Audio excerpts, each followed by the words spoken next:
200 years, steam drove the wheels of industry, making Britain into the greatest industrial nation in the world. But it hadn't always been the case. Steam power didn't really cause the Industrial Revolution, but it played a very important part in it. The factory systems were developed from the textile industry. All this was done a long time before the steam engine became fully developed. Quarry Bank Mill at Style is hidden away behind Manchester Airport. When the mill was first built in the latter half of the 18th century, they used water power to drive the new revolutionary spinning machinery. And it is without a doubt one of the very best places where you can see the steam engine and water power working together.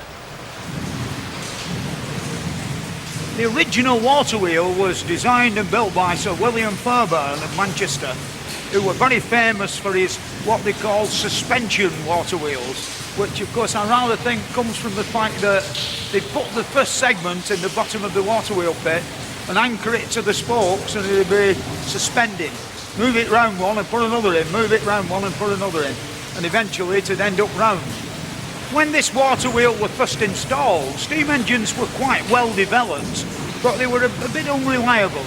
And of course, this thing runs for nothing. And all the trouble with breaking down and bringing coal and all that, it still was a formidable source of power. As you can see with the size of it, looking through these reduction gears behind me, you know, a lot of power there to drive all the machinery in the mill.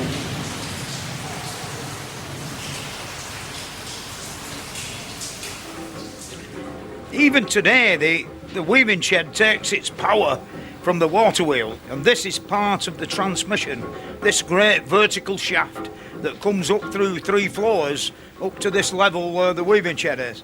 And of course the bevel gears, and then the horizontal shaft, and then the counter shafts, and then the looms proper. Well, these things were always a great source of trouble. The great weight of a vertical shaft, especially in a spinning mill, which nearly always were 4 and 5 stories high, the great problem was getting the weight of each length of the vertical shaft equalised on thrust bearings, and they never could quite get it right, and they always got hot at the bottom, and of course once it got hot the whole mill had to stop.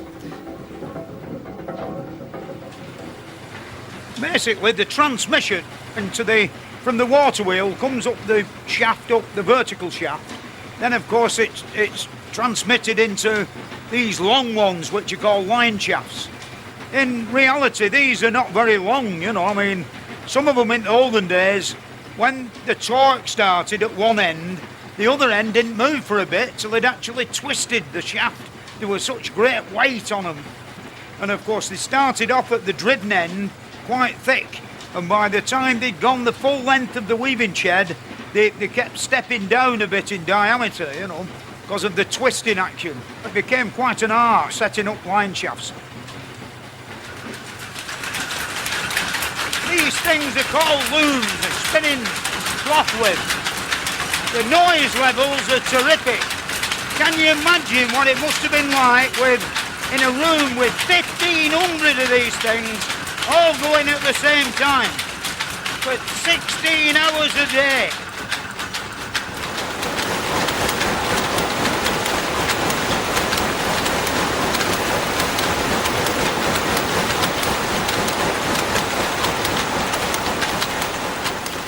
The great problem with water wheels, they were very economical to run and all of that but there were one big problem.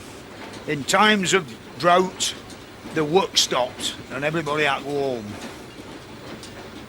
So they had to bring in another way to drive these machines. Steam power was only introduced really to help out the water wheel. Forward-thinking mill owners soon realised that it was a better form of power.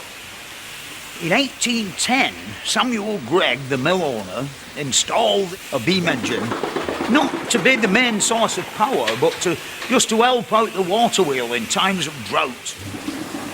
In 1836, Mr. Gregg replaced his original engine with a Boulton and Watt beam engine of all of 20 horsepower. By the end of the 18th century, Boulton and Watt had taken the lead in steam engine technology. Up to this time, all the early engines, including Watts, could do nothing but pump water. But in the 1790s, because of the introduction of machines like these to the textile industries, a new type of engine was needed to power them. The early steam engines had been built using quite primitive methods. The blacksmith had done everything by eye as he banged away on his anvil, but all this was to change. Boulton and Watt worked everything out in advance with measured architectural style drawings for all the machines and the parts. It was really the beginning of the engineering industry as we know it. And in the archives of Birmingham